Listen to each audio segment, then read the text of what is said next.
শুনেন, একটা মেয়েকে, আপনি যে মেয়েটাকে বিয়ে করে আসছেন, এই মেয়েটা কি বাতাসে বড় হয়ে গেছে? জন্মের পর থেকে তার বাপ মা তাকে তিল তিল করে শত শত হাজার হাজার টাকা তার পিছনে খরচ করে তাকে বড় করছে, ঠিক না বেঠিক? তার পিছনে ঔষধ খরচ করেছে, তার পিছনে ভরণ পোষণ দিয়েছে, তাকে পড়ালেখা করিয়ে মানুষ করেছে।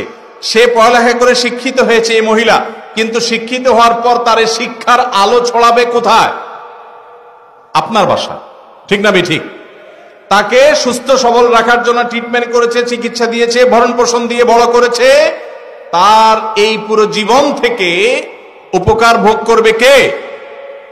আপনি, স্বামী এবং স্বামীর বাপ মা, স্বামীর পরিবার, ঠিক না বেঠিক?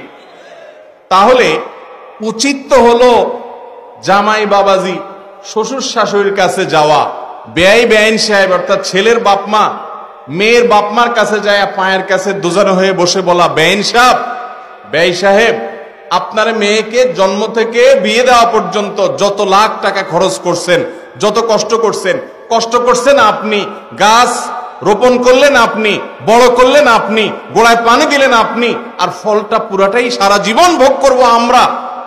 আমাদের তো কৃতজ্ঞতা থাকা উচিত।